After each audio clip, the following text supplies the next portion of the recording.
Kok nggak habis-habis kertas ini?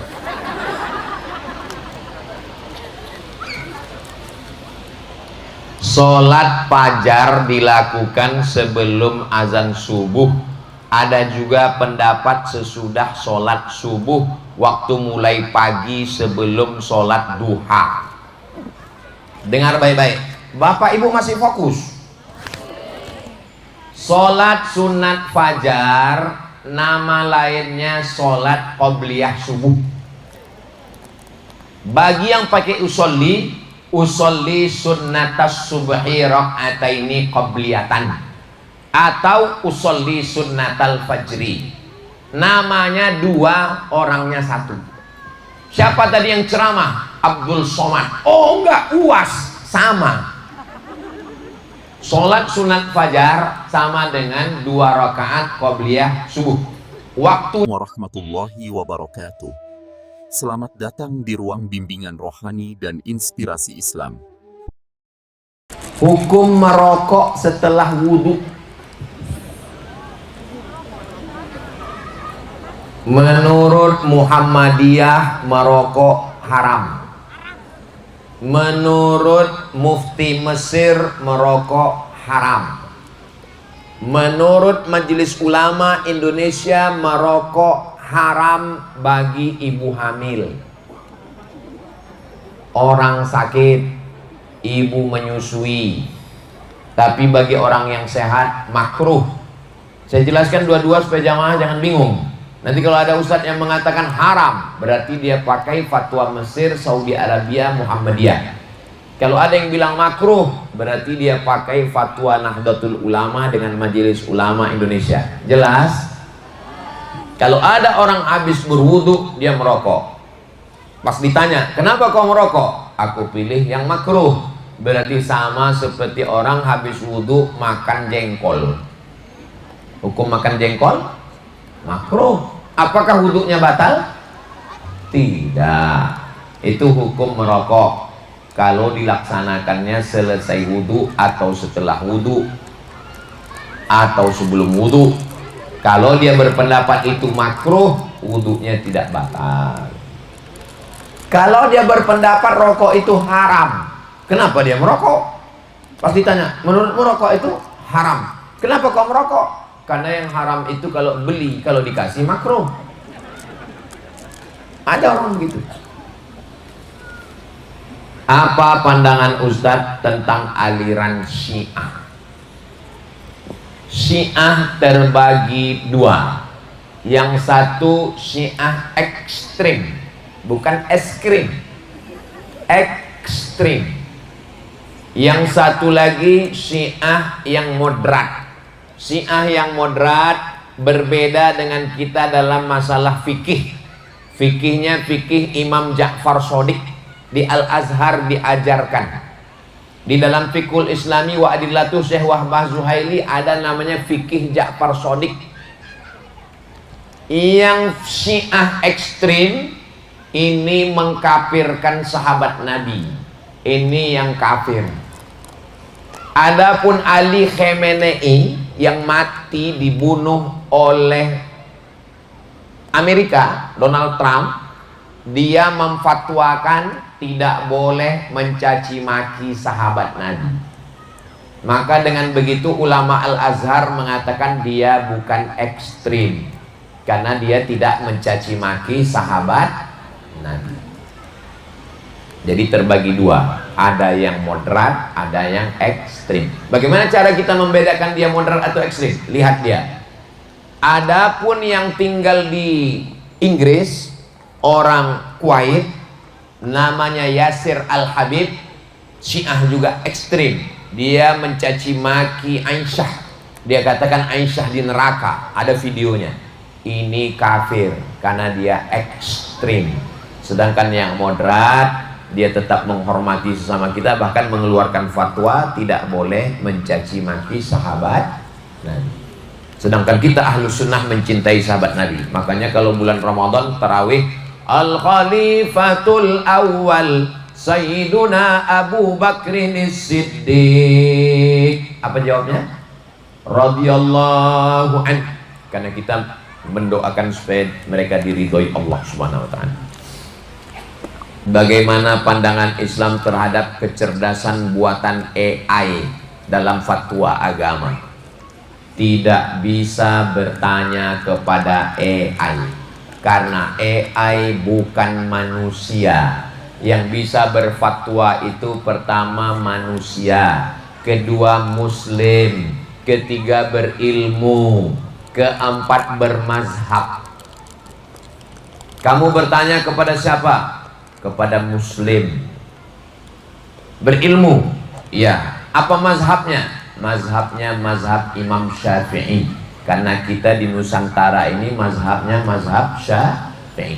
Sedangkan AI bukan manusia, bukan muslim, tidak bermazhab, nggak bisa bertanya.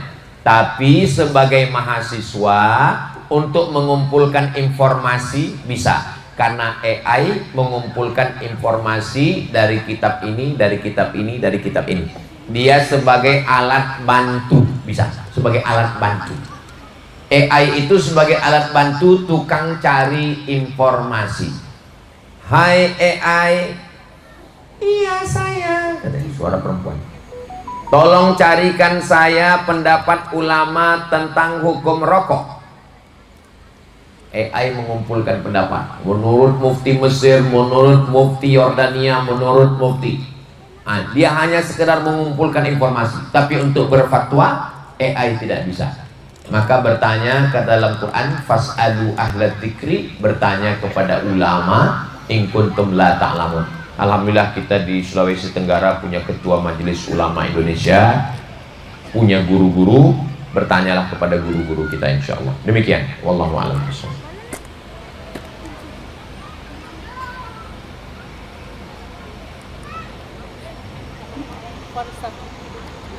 Ini bisa sampai subuh nih. Bagaimana tanggapan Ustadz mengenai Islam Sunni, Syiah, dan Wahabi? Kita mengikut sunnah Nabi, maka kita disebut dengan Islam Sunni. Sunni diambil dari kata sunnah, karena kita adalah ahlus sunnah wal jamaah. Syiah, dia melampau batas mencintai Sayyidina Ali sampai mengkafirkan Abu Bakar dan Umar karena merampas kepemimpinan Ali. Kata dia setelah Nabi meninggal itu yang layak menggantikannya adalah Ali.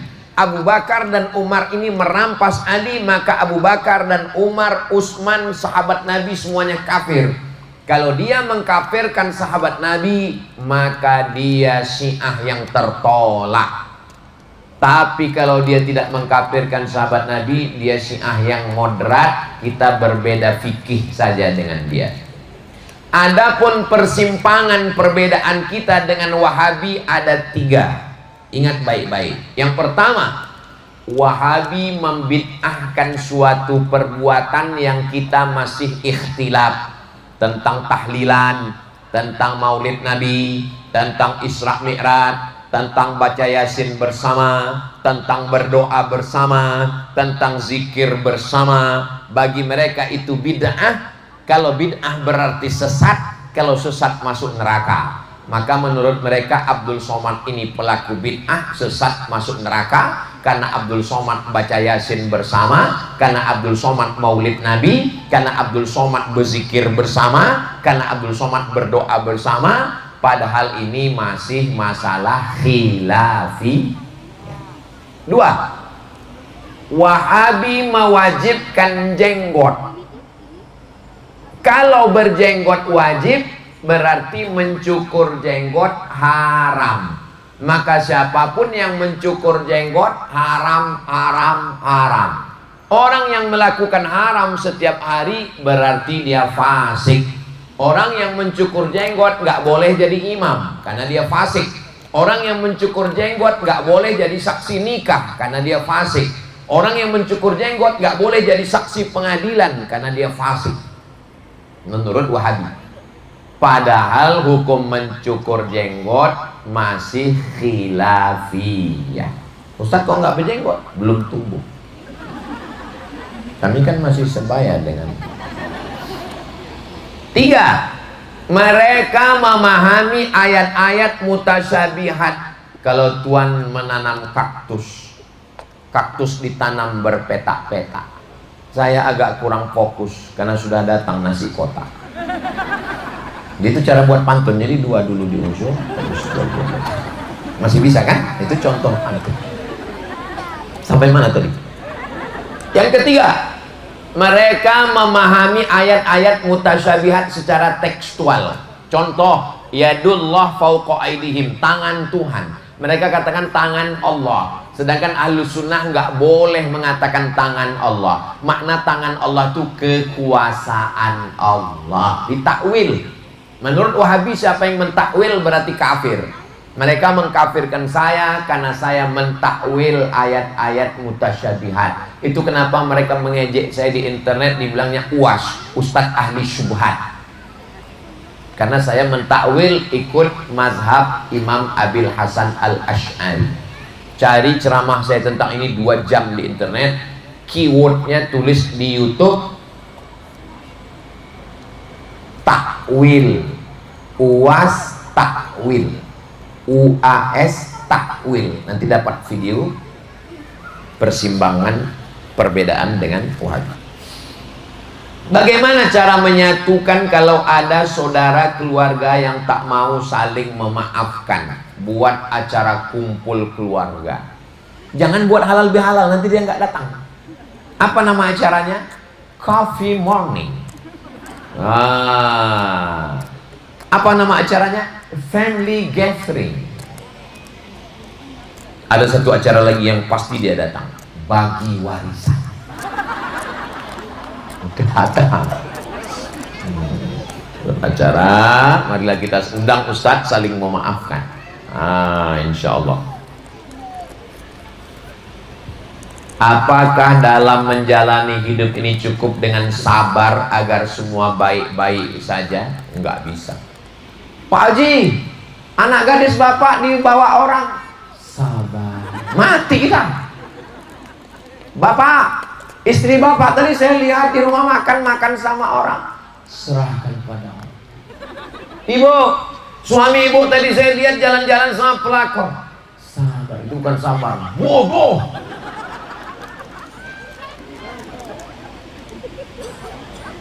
Sabar itu 3. Sabar yang paling rendah, sabar yang tengah, sabar yang tinggi.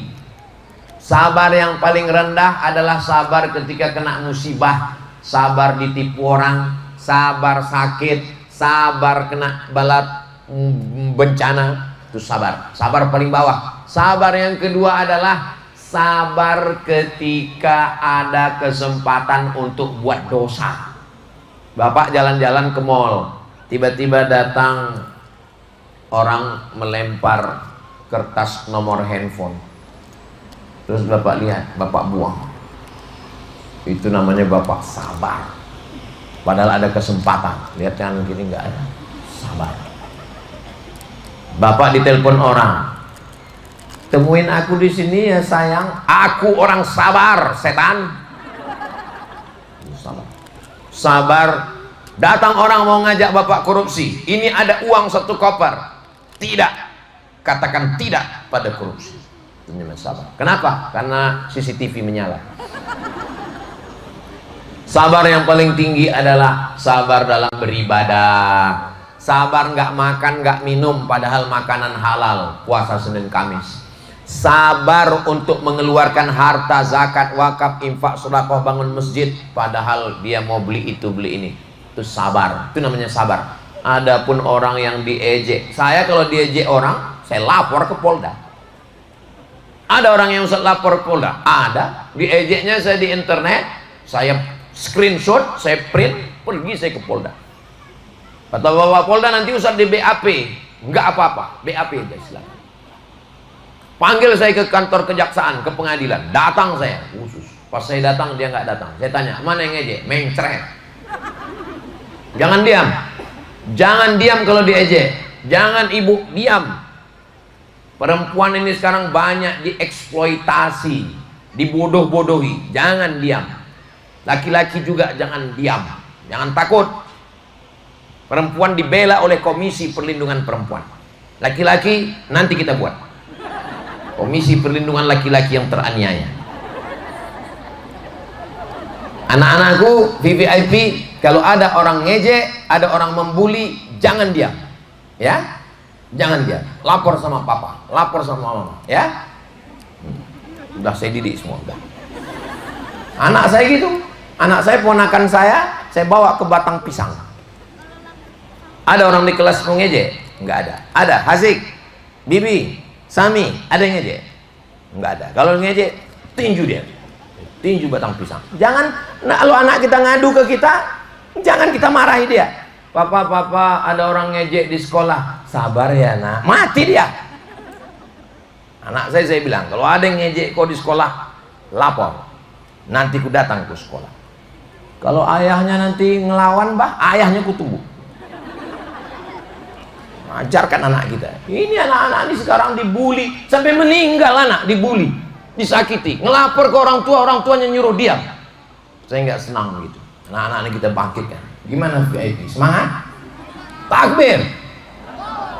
Masih semangat.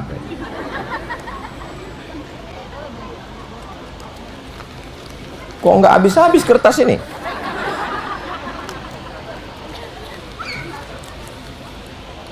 Sholat fajar dilakukan sebelum azan subuh. Ada juga pendapat sesudah sholat subuh, waktu mulai pagi sebelum sholat duha. Dengar baik-baik, Bapak Ibu masih fokus. Sholat sunat fajar, nama lainnya sholat qobliyah subuh. Bagi yang pakai usolli sunnatas subhi rak'ataini qobliyatan, atau usolli sunnatal fajri. Namanya dua, orangnya satu. Siapa tadi yang ceramah? Abdul Somad. Oh enggak, UAS sama. Sholat sunat fajar sama dengan 2 rakaat qobliyah subuh. Waktunya setelah azan. Azan yang kedua. Kalau di Makkah, Madinah azan yang kedua, bukan azan pertama. Setelah azan kedua, sholat sunat. Ayatnya rakaat pertama qul ya ayyuhal kafirun. Rakaat kedua qul huwallahu ahad. Pahalanya khairum minad dunya wa ma fiha, lebih baik daripada dunia beserta isinya. Itu. Sedangkan sholat yang dilaksanakan setelah terbit matahari namanya sholat sunat isyraq. Pakai qaf. Sholat sunat isyraq. Syaratnya 3. 1. Man sholat subha fi jama'atin. Sholat subuh berjamaah di masjid. Habis sholat subuh, summa qa'ada yadhkurullah, duduk di masjid. Duduk.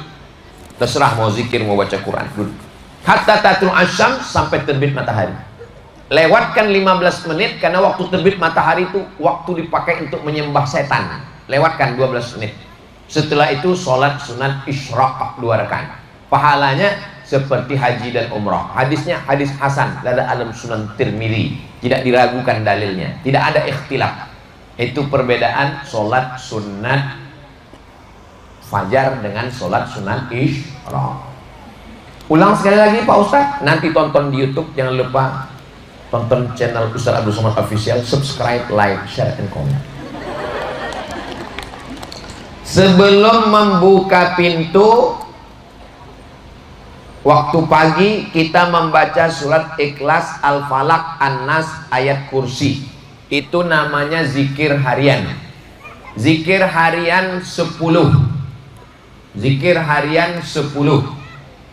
Habis subuh baca sekali, habis maghrib baca sekali. Kenapa habis subuh? Karena habis subuh awal hari. Kenapa habis maghrib? Habis maghrib awal malam. Jadi malaikat itu jaga kita sip-sipan. Siang, malaikat siang, malaikat malam. Zikirnya 10. Pertama, istighfar. Astaghfirullah. Bunyi istighfar, astaghfirullahalazim. Ada juga orang disuruh istighfar. Istighfar. Istighfar itu bunyinya astaghfirullahalazim. Kalau mau panjang, astaghfirullahalazim alladzi la ilaha illa huwal hayyul qayyum wa atubu ilaih. 1 cukup, 3 bagus. Habis istighfar, Al-Fatihah. Habis Al-Fatihah, Qul huwallah 3 kali. Habis Qul huwallah, Al-Falaq sekali. Habis Al-Falaq, An-Nas sekali. Habis An-Nas, awal Al-Baqarah Alif Lam Mim sampai wa ulaika humul muflihun. Habis itu ayat kursi. Habis ayat kursi, ujung Al-Baqarah, lillahi ma fis samawati wa ma fil ardh. Habis itu tahlil, afdalul dzikri fa'lam annahu la ilaha illallah. 100 bagus, 40 bagus, nggak sanggup 30, nggak sanggup 10, nggak sanggup mati aja. 10 pun nggak mau. Tutup yang ke-10, solawat. Sependek-pendek solawat, Allahumma sholli ala Sayyidina Muhammad wa ala ali Sayyidina Muhammad. Kalau anaknya sakit, bacakan di botol air yang 10 tadi, minumkan ke anak, dimandikan, siraman terakhir setelah mandi disiramkan. Kalau tempat usahanya kena sihir, kena santet, disiramkan. Suami yang malas sholat, dihembuskan. Mana tahu dia diganggu jin setan.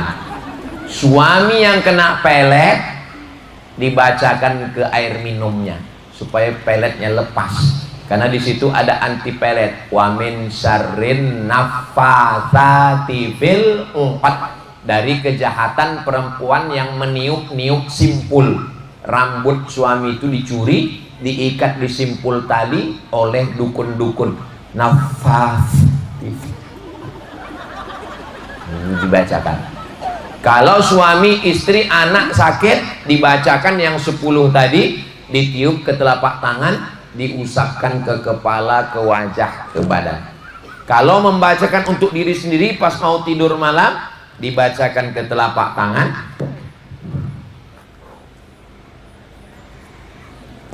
baca. Kalau suami, istri, anak di ruang ICU nggak bisa bergerak lagi, dibacakan ke tapak tangan, diusapkan ke kepala, ke badan. Itulah kau dulu mabuk sakau, sekarang nah, mati aja kau dulu. Aku juga mendoakan kau sekarang kan. Dulu kau sombong, mentang-mentang kau sehat. Nah sekarang mana selingkuhan kau itu? Orangnya nggak ada, di sini baik-baik semua. Jelaskan kondisi mayat. Hah? Langsung cerita mayat ini. Ketika dalam keadaan syariat, hakikat, tarikat, makrifat. Syariatnya ruhnya keluar dari jasad. Waktu ruh ini keluar dari jasad, maka itu namanya mati. Kapan mati menurut syariat? Saat ruh keluar dari jasad. Hakikat adalah ketika orang tidak lagi merasa ada dirinya. Saat itu dia sudah sampai pada level la haula wala quwata illa billah. Saat itu dia sudah mematikan dirinya. Abdul Somad ini ada, tapi ketika saya mematikan kuasa saya, yang ada hanya kuasa Allah. Tapi bukan berarti saya menyatu dengan Allah, na'udzubillah. Itu kalau sampai menyatu sama Allah, kafir. Tapi dia sudah meniadakan dirinya.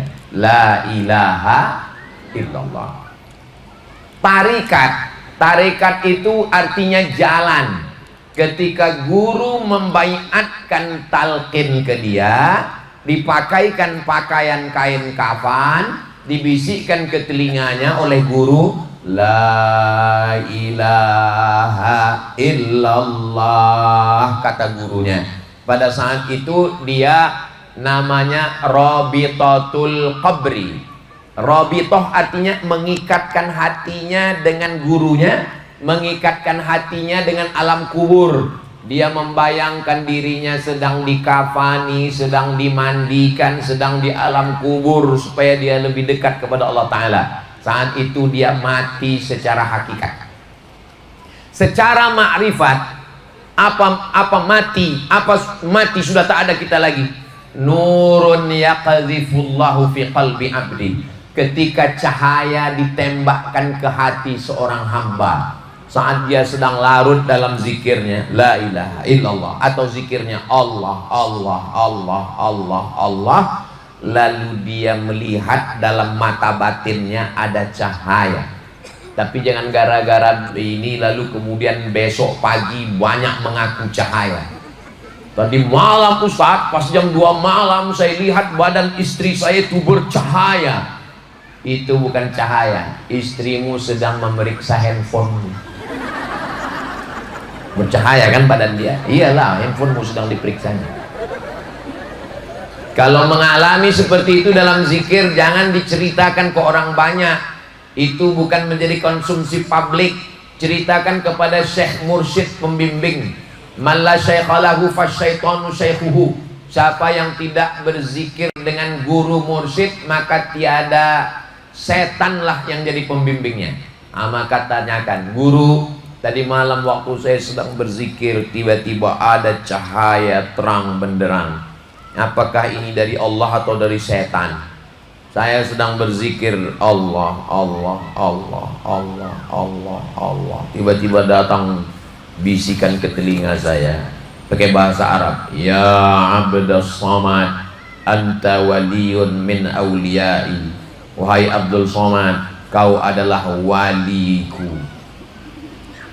Diam kau setan. Kenapa Ustaz bilang itu setan? Karena dia menyuruh saya ngaku wali. Mana mungkin saya wali? Kenapa Ustaz nggak yakin diri Ustaz wali? Saya naik pesawat masih melihat pramugari. Wali mana lagi nampaknya pramugari? Ada orang yang mengaku wali, datang ke majelis.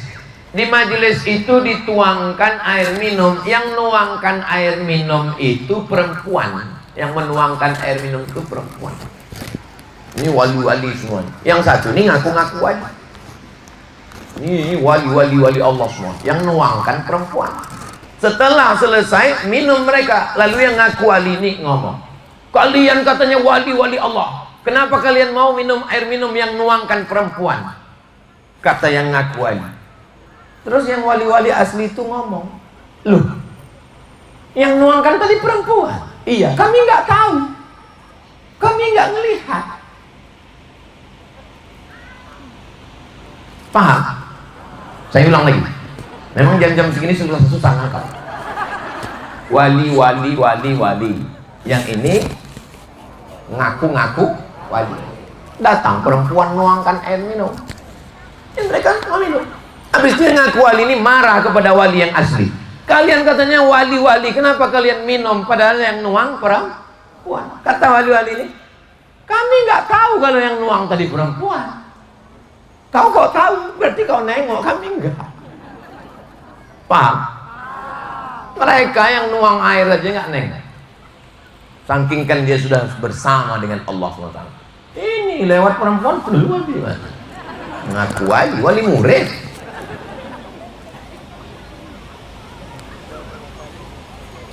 Ciri-ciri wali malamatiyah. Malam diambil dari kata lama yalumu. Lama yalumu artinya mengecam, mengejek, mengolok. Malamatiyah menampilkan diri seolah-olah seperti orang jahat, diejek, diolok. Supaya semakin diejek orang, diolok orang, disingkirkan orang, dihinakan orang, semakin dia merasa dekat dengan Tuhan. Pernah dia pulang ke kampung pakai jubah, pakai sorban. Oh, tangannya dicium orang, dimuliakan orang. Habis itu dia pulang ke kampung nggak pakai jubah, nggak pakai sorban, biasa, dihinakan orang. Saat dia dihinakan orang itu dia merasa dekat dengan Allah. Saat dia sedang duduk di atas ini, diakui sebagai ulama, dibuat gambarnya, dibuat profesor doktor, muncul rasa ujubnya, rasa kagumnya, rasa takburnya, jauh dia dari Allah. Itu jenis namanya malamatiyah. Tapi jangan ngaku-ngaku. Jangan nanti ada orang yang minum khamar pasti tanya, kok minum khamar? Semakin terhinakan dekat dengan Allah. Ini bukan malamatiyah, ini malam-malam hantu ini. Jelaskan sedikit tentang kitab Al-Hikam. Ada seorang ulama namanya Imam Ibnu Athaillah As-Sakandari. Kuburnya di Kairo. Saya sudah ziarah ke makamnya. Nanti panjang umur insya Allah kita pergi ke Mesir ziarah ke makam Ibnu Athaillah As-Sakandari. Dia mendapatkan bisikan-bisikan ilham ke dalam hatinya, hikmah. Maka disusunlah satu kitab namanya kitab Hikam Ibnu Athaillah As-Sakandari. Ustadz mendapatkan ijazah kitab ini dari mana? Saya mendengar kitab ini dari Syekh Yusri Jaber. Waktu beliau datang ke Pekanbaru membacakan kitab ini, kitab Hikam Ibnu Athaillah As-Sakandari, dia dari gurunya. Begitu juga saya mendengarkan dapat ijazah dari guru-guru yang lain. Kasih kami contoh salah satu dari hikmah Ibnu Athaillah As-Sakandari. Al-man'u minallahi ihsan wal ata'u minal insani hirman. Kata beliau, al-ata'u minal insan hirman wal man'u minallahi ihsan. Pemberian dari manusia itu sebenarnya ketiadaan, tapi Allah menahan sesuatu boleh jadi kebaikan. Susah menangkapnya. Kalau kita dikasih manusia, dikasih orang, boleh jadi itu ketiadaan. Karena boleh jadi kita akan hanyut dengan pemberian, kita menjadi ketergantungan, kita terjebak dalam banyak hal. Tapi boleh jadi ada suatu nikmat yang ditahan oleh Allah. Al-man'u minallahi ihsan. Boleh jadi kita menginginkan sesuatu, ditahan Allah, tapi sebetulnya itu baik untuk kita. Kalau nggak dikasih contoh, susah. Contoh begini, ibu minta suami yang mancung, yang putih, yang ganteng, yang six pack, yang tinggi, yang rambutnya pirang. Lalu Allah nggak ngasih seperti itu. Lalu ibu menuduh Allah, kenapa nggak ngasih nggak Allah? Al-man'u minallahi ihsan. Justru dengan nggak dikasih Allah itulah ihsan. Karena kalau dikasih Allah seperti itu, ibu stres. Sebentar-bentar ibu tanya, di mana? Pulang jam berapa? Jalan sama siapa? Tapi dengan nggak dikasih Allah, ibu tenang. Betul Pak Ustaz. Justru dengan suami saya yang hitam manis nih, saya nggak terlalu peduli. Mau diambil orang, ambillah. Mau pulang ya nggak apa-apa, nggak pulang nggak saya pikirkan Pak Ustaz. Ini titipan Allah, ambillah titipanmu ini ya Allah. Nah, itu namanya al-man'u minallahi ihsan. Boleh jadi Allah menahan sesuatu. Susah menangkap karena itu bisikan halus ke dalam hati Imam Ibnu Athaillah As-Sakandari. Dia sezaman dengan Ibnu Taimiyah. Tarekatnya Syaziliyah. Ada tarekat namanya Syaziliyah, Imam Abul Hasan Asy-Syazili. Habis. Akhir majelis, mari kita berdoa kepada Allah Subhanahu wa taala biar saya bawa pulang. Takutnya nanti kalau diambil panitia dicek siapa yang bertanya yang belum suami tadi. Mudah-mudahan kita semua istiqomah iman dan Islam. Mudah-mudahan kita semua keluarga kita sakinah mawaddah warahmah. Anak-anak kita soleh dan solihah. Yang belum ketemu jodoh dijumpakan dengan jodoh yang baik-baik, bisa menjadi imam bagi keluarganya. Sohibul bait Bapak Afdal beserta Ibu Selin dan Ibunda diberikan balasan kebaikan karena mereka sudah mengumpulkan kita malam ini. Rezekinya berkah, keluarganya berkah, umurnya berkah. Ala hazihin niat, untuk niat yang baik. Al-Fatihah. A'udzubillahi minasyaitonirrajim. Bismillahirrahmanirrahim. Alhamdulillahirabbil alamin arrahmanirrahim maliki yaumiddin. Iyyaka na'budu wa iyyaka nasta'in. Ihdinas shiratal mustaqim. Shiratal ladzina an'amta 'alaihim ghairil maghdubi 'alaihim waladdallin. Amin. Allahumma anzilir rahmata wassalamata wal barakata ala hadhil jamaah. Ya Allah, turunkanlah keselamatan, kerahmatan, keberkahan kepada seluruh jamaah yang hadir ini ya Allah. Allahumma ja'alna minal ladzina yastami'una al-qawla fayattabi'una ahsanah. Jadikan kami orang-orang yang mendengarkan nasihat yang baik lalu mengiringinya dengan amal yang baik. Waqtim bisolihati a'malana. Tutuplah umur kami dengan husnul khatimah. Barik lana fi arzaqina, berikan berkah pada rezeki kami. Allah maftah qulubana, bukakan pintu hati kami. Binuri hidayati, dengan cahaya hidayah yang kau berikan kepada kami. Allahumma rzuqnal istiqamata ala syari'atil gharra, berikan kami istiqamah dalam iman dan Islam. Kama jama'tana fi hadzal majlis fajma'na ma'al habibil mustafa, sebagaimana engkau kumpulkan kami malam ini, kumpulkan kami nanti di surga bersama Nabi Muhammad sallallahu alaihi wasallam. Allahumma ja'alna minal 'afin, jadikan kami orang-orang yang mudah memaafkan orang lain.